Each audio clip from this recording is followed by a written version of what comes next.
What's up, everybody? We're back. Yeah. Happy Christmas. Hey. Okay. Yeah, sure.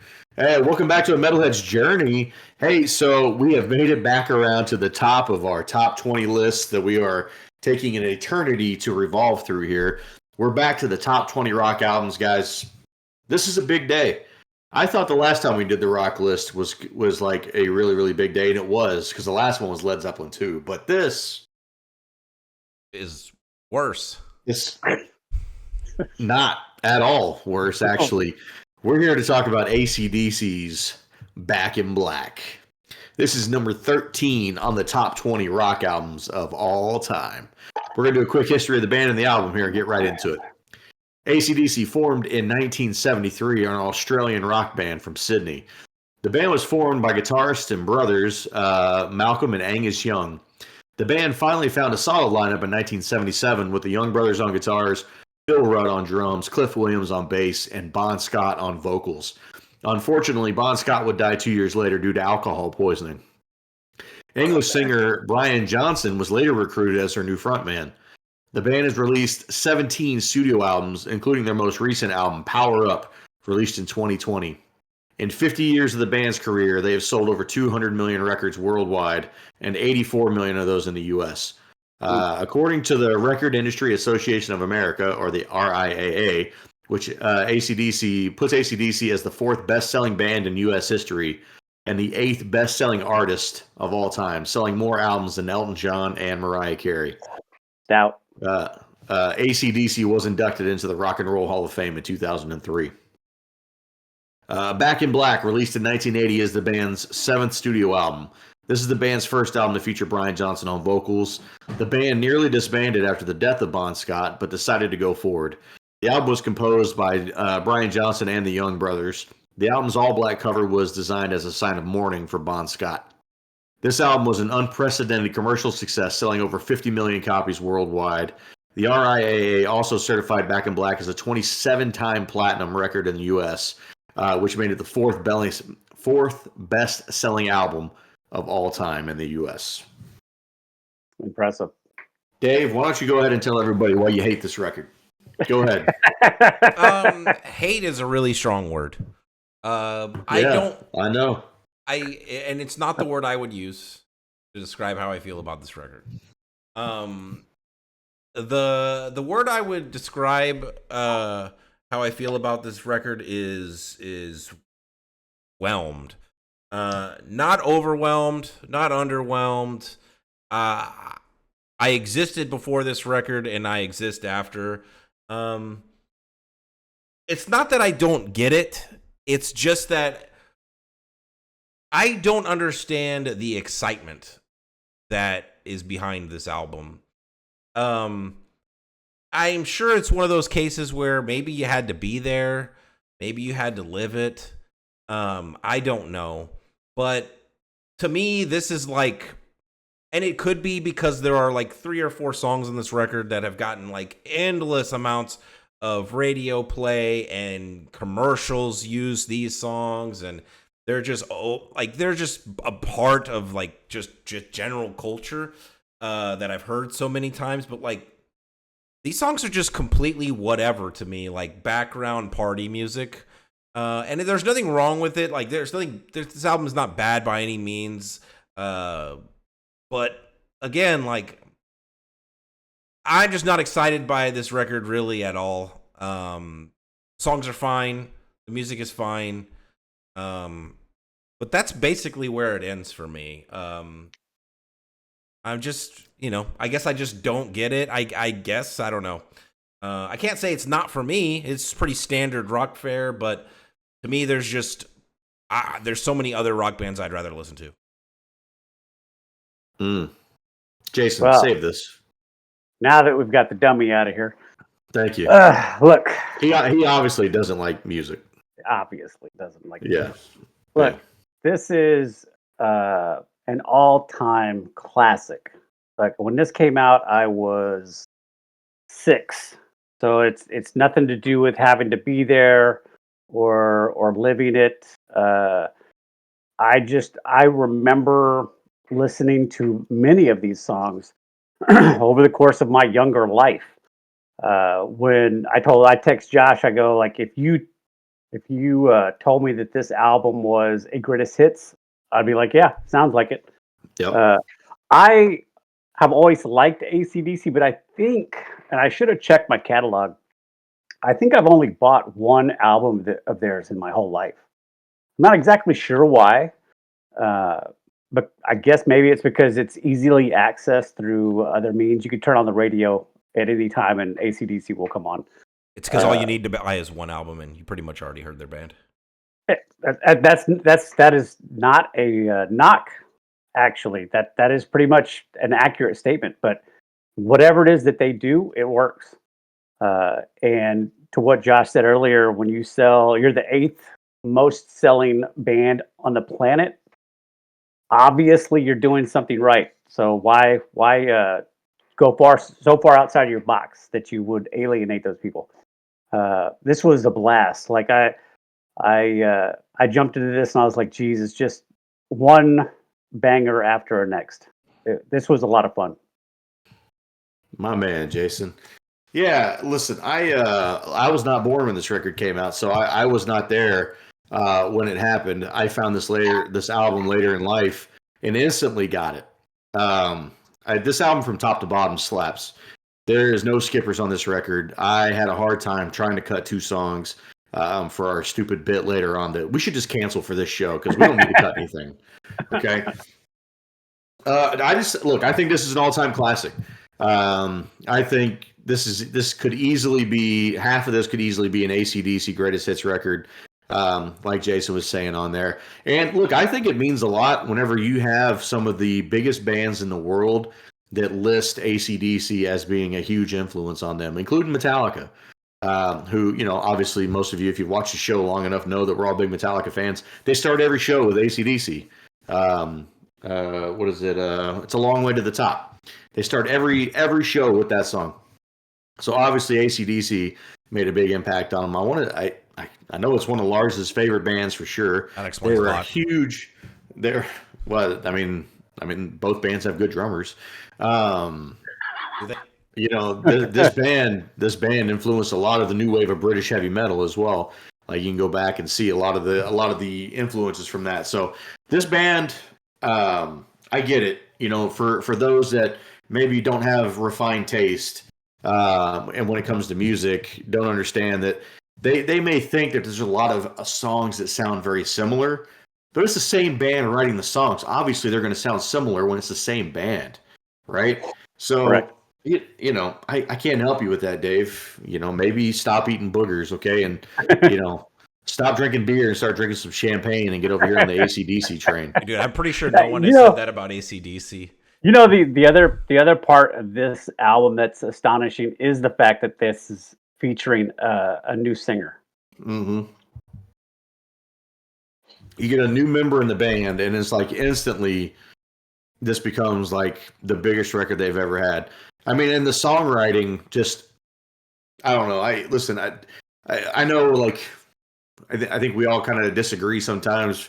Sometimes it's real. Sometimes it's meme worthy. I just don't. Dave and his AC/DC take has like just bothered. And I'm sorry, I'm going to ruin the show right now, Dave. Has bothered the fuck out of me for years. Like I just don't understand how Dave, who I believe to be pretty intelligent, I think he is, and for the most part, I like Dave's take on music. And then he starts saying dumb things. Dude, I just think this band is so boring. Like, just like that. I had to force myself to listen to this album, like, not because it's bad. Like I said, I just want to make it clear. I don't think it's bad record. I don't think that they're not talented. Like, it's because they don't have a keyboardist. No, it's not. Y'all can just try to meme or whatever. It's fine. But it's because it's 4/4 the whole time. Dude, it's just boring to me. It's like if I'm gonna listen to classic rock or whatever or hard rock, like I'd rather listen to Zeppelin because I think they write more interesting music for me.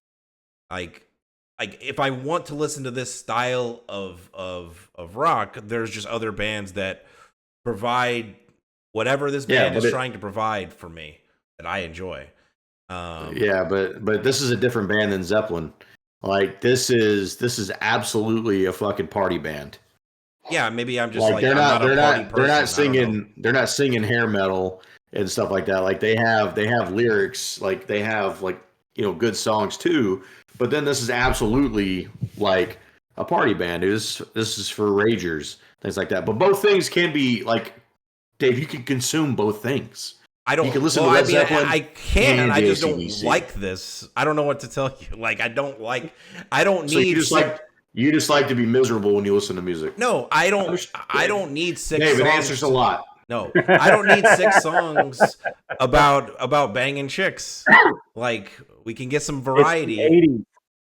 I don't care what year it is. They're just telling you what I need. I don't think there's 6 songs on here about banging chicks. I think it's like a hard 4. There's 6. I counted. There's lots of innuendo, but Josh, there's there's also some, you know, I won't use the word, but there's also some directly on the nose. Yeah. There's also some questionable consent being had on a few of these songs. He's saying, "Let me." That's like asking in the '80s. Hey, would you let me? Yikes! Look, that's a cringe. You can't, Dave. It's all about syllables here, okay? When it comes to songwriting, it's inferred that he's asking for permission. I'm going to read a quote. Don't you struggle. Don't you fight. Don't you worry, because it's your turn tonight. Let me put my love into you, babe. Yeah. Obviously, there was some. How do you know we're not talking about groupies? He's saying don't worry about it. I'm going to take it easy on you. No, that's not what he's saying. He literally said, "Don't struggle, don't fight. Put my love into you." Yeah, but again, Dave, it's about syllables and like the way you word it here. How do you know he's not? He can't just. How do you know he's not talking about 2 girls that are fighting over him? Like, hey, don't you worry. Okay, don't you struggle. Guys. Don't you fight. Your turn tonight. Keep coping. Just saying. Let's move on to something more. This is an all-time great record. I'm going to go right into my MVPs for this. This is obvious for me. This is an Angus and Malcolm Young co-MVP here. This is one of the bands that them and Metallica that really taught me about rhythm guitar playing. And like I used to think like with Metallica when I was much younger that like, you know, I thought James had a lesser role in the band because Kirk was the lead guitar player. I didn't realize at the time that it was actually quite the opposite. And it's kind of similar. Like Angus is the front. Angus is like the mascot for this band. He's the one who's out in the schoolboy outfit, dancing around doing the whole thing. But Malcolm is really the guy that's like keeping the trains going on time. You know, he's him and Angus are both writing a lot of the music, but Malcolm is the one who's really kind of the really good player, kind of keeping everything together. So this is one of the bands that taught me that it's not necessarily the lead player that is like, while they may be the better musician technically, they're not necessarily the more important part of the band. But the songwriting on this album and the riffs, I mean, dude, the riffs are untouchable on this record. So it's an Angus Malcolm vote for me. I'm gonna agree with you 100%. I'm gonna lean a little bit more on Angus' side because I think he has a little more say. But agree, the guitar riffs in this album carry it from start to finish. And as much as I will say that the vocals, even though they're very similar to the prior singer Scott, and very distinct, like when an AC/DC comes on, you're like, yeah, that's AC/DC, but it's always the riffs that I remember. Yeah, it's an Angus Young vote for me. I mean, I could throw Malcolm Young in there as well. It's the guitar work. To me, it's the most interesting part of this album, and there are good solos in it as well. It's like I said, it's what, you know, you can't argue with some of the classic riffs and songs on here that I do like. Jonah also has Angus Young as his MVP, so we can call it an Angus sweep. basically. I did neglect to read Jonah's overall thoughts, so let me do that here while I have it. Jonah says, listening to Back in Black is an unforgettable experience, but that I wish I could forget. No, I'm just kidding. I made that up. He says, every riff reminded me why this album is hailed as one of the greatest of all time. Its high-octane energy and flawless execution pulled me in, and even as the songs blend into that signature AC/DC groove, I'm going to infer from that when they start blending together because they sound the same. They never failed to hit. I thoroughly enjoyed every track, and it's impossible to deny the album's legendary status in the history of rock music. Dave, don't you feel just like a fucking idiot right now? Like, you are the only person here. You're trying to fight it. You purposely are trying to fight your enjoyment of this record. You went into it wanting to hate it, and you're just holding on to it. That's actually Dave. not true. I actually listened. Listened to the previous record to this just to make sure that I'm not crazy. I listened to the one with Bon Scott, Highway to Hell. Yeah, which is supposed to be like a lot of people say it's either this or Highway to Hell, Back in Black or Highway to Hell as like the best AC/DC records.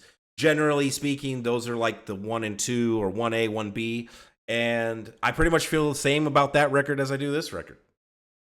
It's just it just does nothing for me. I don't even know how you're able to put your pants on in the morning with that fucking pea brain of yours. Dave, what would you score this album title? Let me see. And give me the album cover too. Jonah did not provide scores for the 4 side things, so just he's fired. Yeah. Album title, I have it at an 8. I like it. Back in Black, it could take that as a lot of different things. Back in Black usually means we're back in the positive. But I mean, it could mean whatever you want. Album art, like, look, I just have it right at a 5. It's whatever. It's a black cover with font. Yeah. Like, I get why it exists. And to be fair, I scored it before I knew that it was like an ode to their previous singer who passed. But I'm just gonna stick with the 5 that I gave it. Like, I wouldn't know that unless I looked it up. So I'll go quick. I'm gonna echo some of what Dave just said. As far as the title, I went with 6 out of 10. It's fine. It's at least this time the title track is a banger. It is a little bit innocuous. It doesn't really convey, I think, what they wanted it to, as far as an ode to anything. The album cover I did do with the same as what Dave had. I had it at a 5, but then I did some digging as to like why would they do this. It's just a plain cover, nothing special to it. Then you realize it's an ode and it's a Black album for the fallen member, so I jumped it up to an 8. I gave it an 8 on the album cover, mostly out of sentiment and respect. Oh man. Album title with this, I went for a 9.3. I just think, like, I mean, knowing that obviously I've listened to this record for a long time, for probably well over 20 years. So for me, like, I just have a high nostalgia factor for this record, knowing that it's a tribute to Bon Scott. It plays a lot into that for me. But also, it's just like it's a good title track. It's not like Wild Honey. Yeah. Or some other crap that we've been listening to recently. So I went high on that one. Album cover, I did go 7. I mean, look, I don't disagree, right? Like, there's not much going on in the album. I think it is it's a nice touch, just kind of having a black album cover. And look, I think it's better than Metallica's black album cover for sure, having some crappy snake on the cover as well and whatever that was. So at least this actually had some meaning. So I appreciate that. I went with 7. We'll go into top tracks here. I'll go first. Believe it or not, I do have an honorable mention. I could have had many honorable mentions. For me, I want to go Shoot the Thrill. I think this is just an absolute banger. I think this is not one of the top 10 songs or first 10 songs you would think of when you're thinking AC/DC tracks. But man, this one slaps. I love it so much.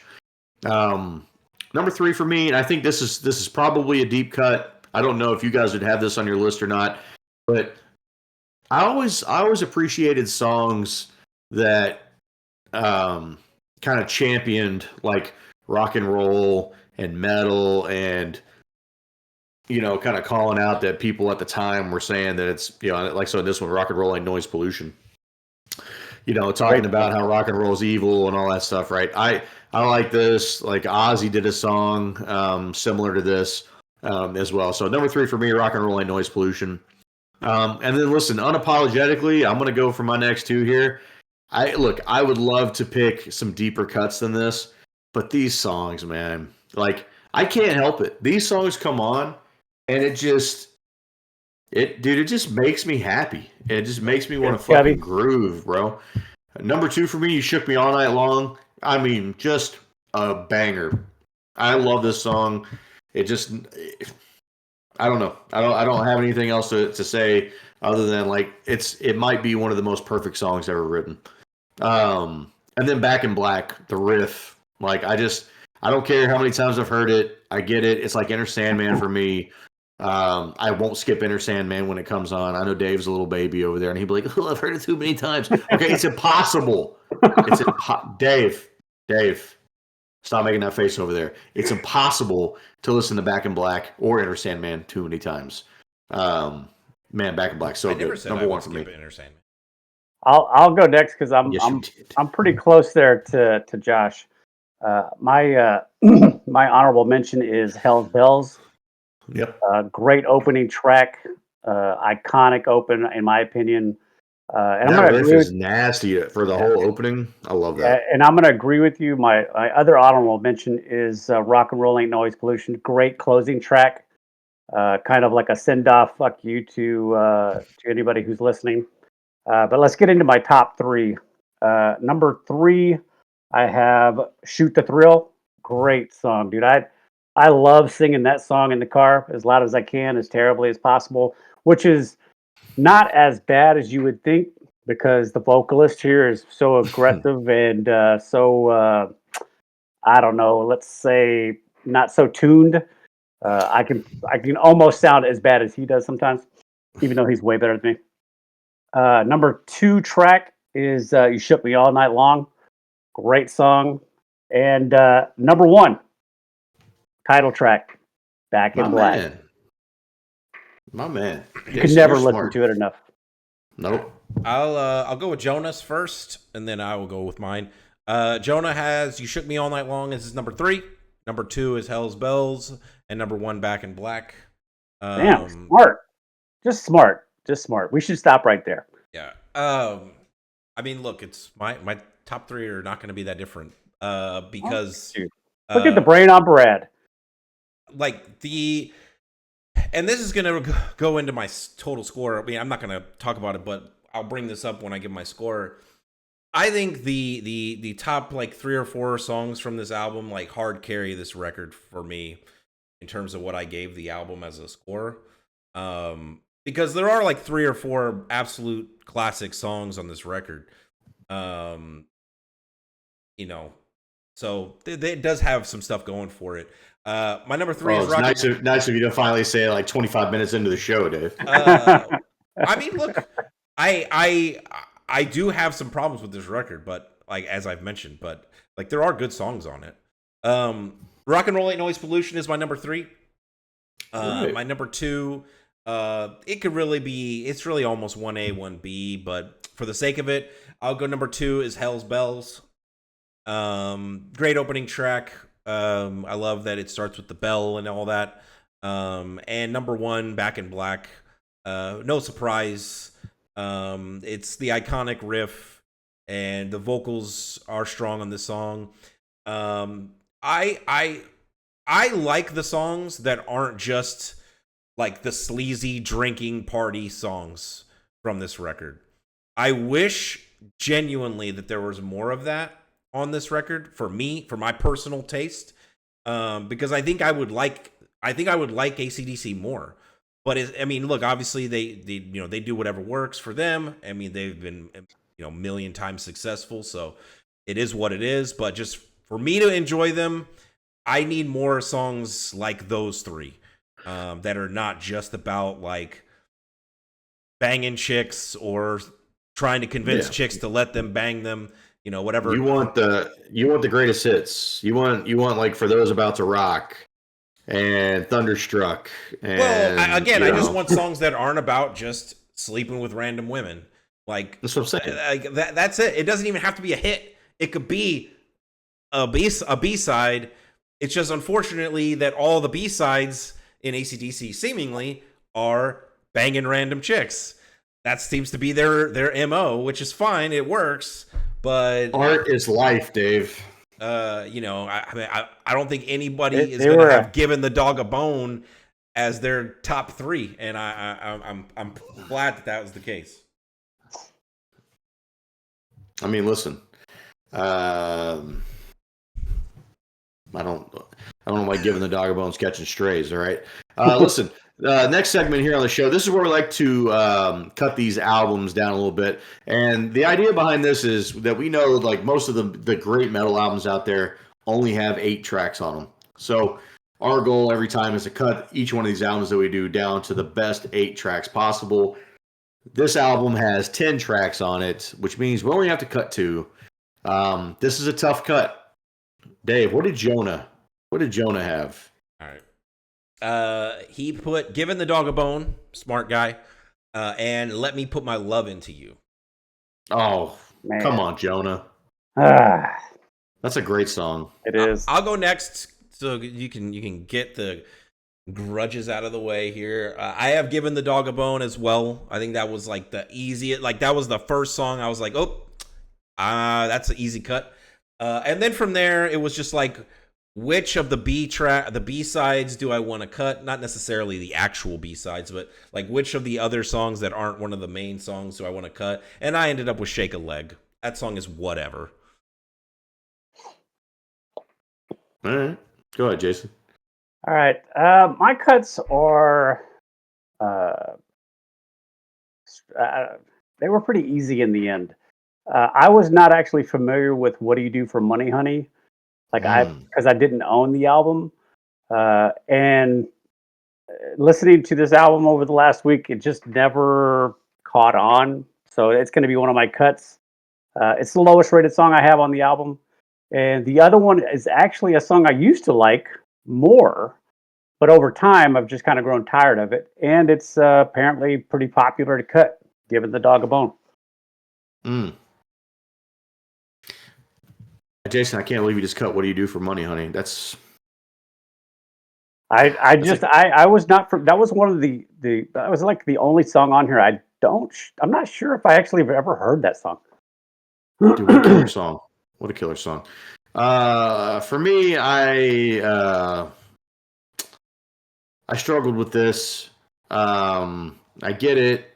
You know, some people are going to look at me funny here, but I have Shake a Leg in there as well. Like, it's a great song. It's just hard to cut. And then that was the third song I had on there for the cut.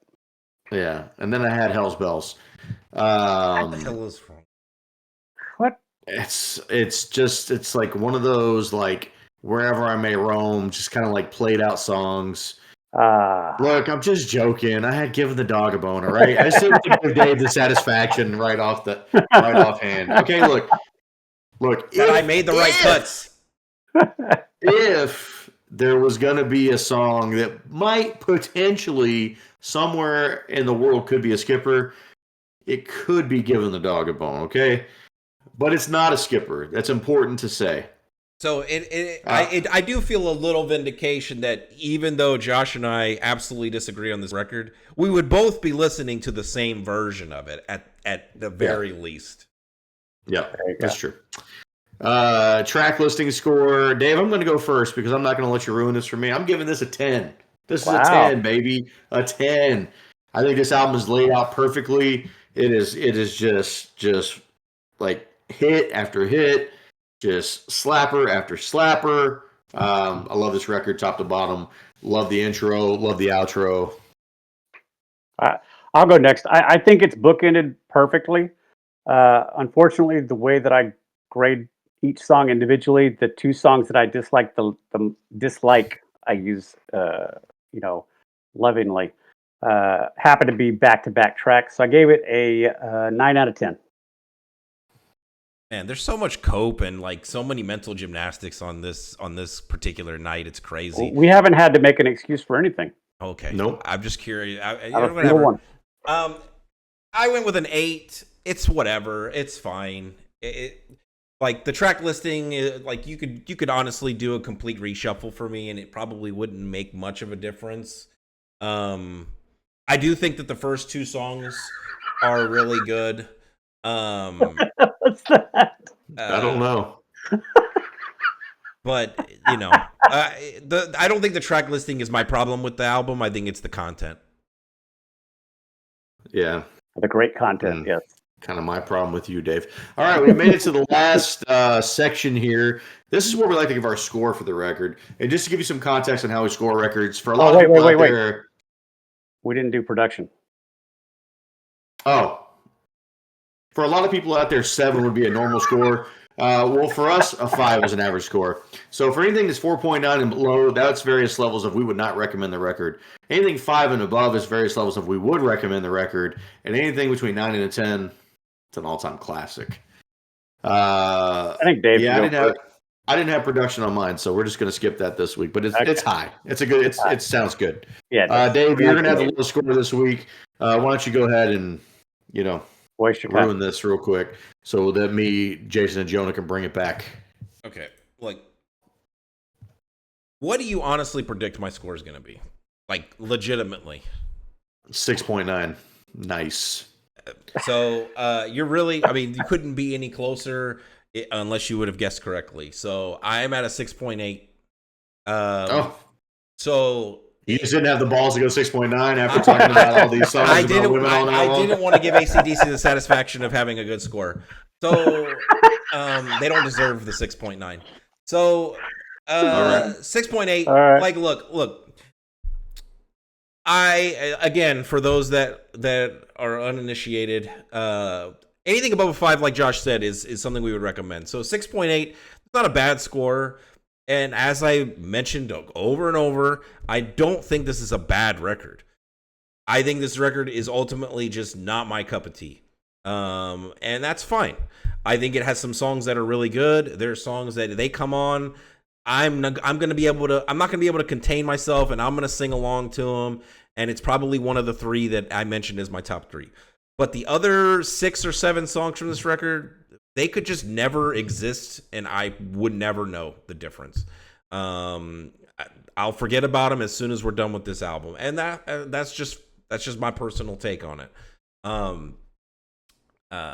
Jonah, I'll go because I have Jonah's score, so I'll go next. He has a better score than mine, so. Obviously. But based on the much cock y'all are smoking this record, I'm sure it won't be as high as y'all have. So we'll go here.